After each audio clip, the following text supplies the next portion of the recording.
Mdu and I are really over. I thought to myself as I was sitting outside enjoying the morning sun. And as much as I hate him due for what he did and said, I have to be honest, I missed him.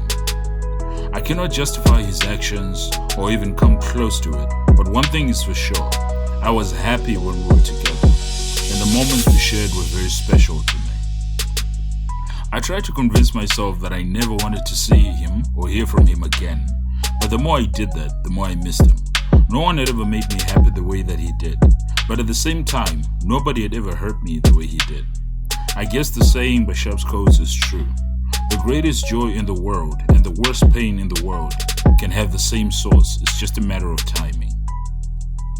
That same day, I got a call from Brenda, asking me to meet her in town so we could go grocery shopping.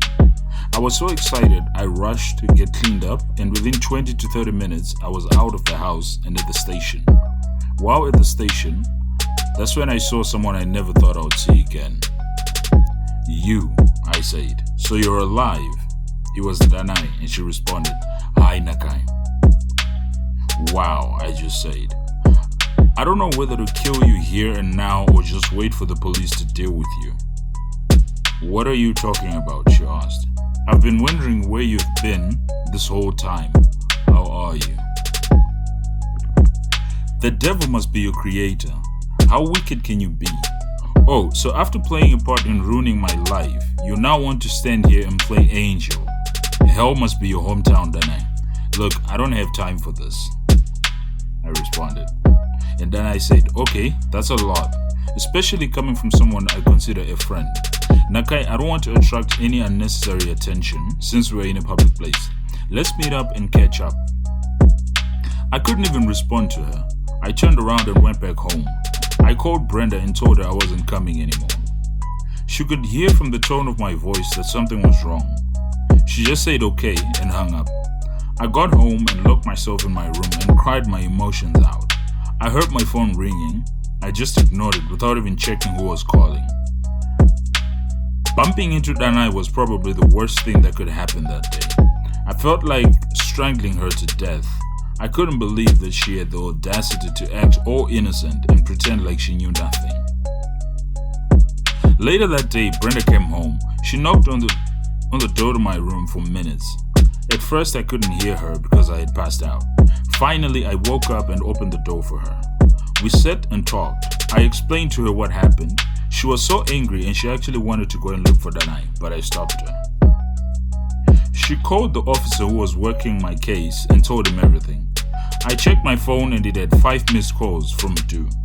At first, I didn't want to call him back, but I couldn't help myself. I called and he picked up almost immediately. Thank God, he said. I've been trying to call you all day. From the tone of his voice, you could tell something was wrong.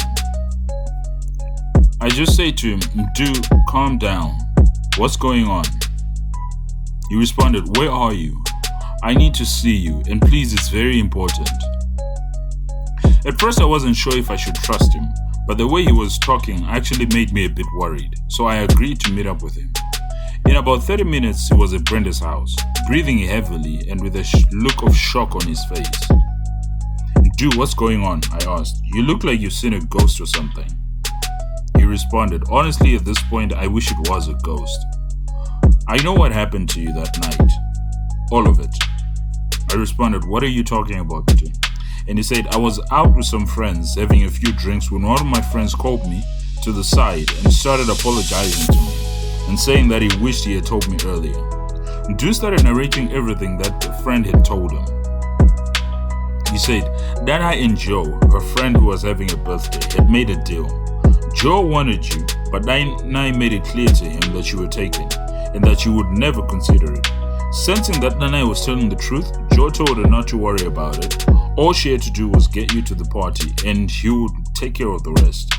The agreement was that no matter what happened at the party, Danai was not to interfere in any way. Why Danai feared and obeyed this Joe guy so much is beyond me. As I sat there listening to what Mdu was saying, tears just started flowing down my face. I couldn't even say a word. I just sat looking at him. It came to a point where I didn't even hear what he was saying anymore because of the shock. He hugged me and apologized. He said, "I am so sorry. I should have been there and I wasn't. I never should have treated you the way I did. You didn't deserve that." I say to him, "Mdu, I don't know what you want me to say. It's now over 2 months since these things happened. You heard a lie about me and listened, instead of asking me and hearing my side of the story. And you punished me for it. You didn't even care what I had to say. All you cared about was yourself. Mdu, I appreciate you coming to me with all this information. But if this is your way of trying to get us back together, then I am sorry to disappoint you, Mdu, but I don't think I can." By the way, speaking of Danai, I bumped into her today and she had the guts to act like she knew nothing about what happened. She even claimed that she had been looking for me and wondering where I am.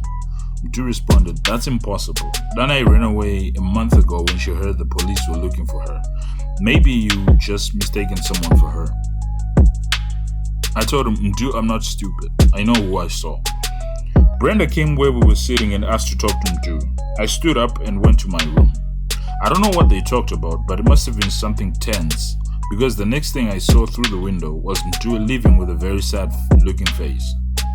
But then I started thinking to myself, if Danai had run away to avoid the police, why would she come back and what was she doing on my street?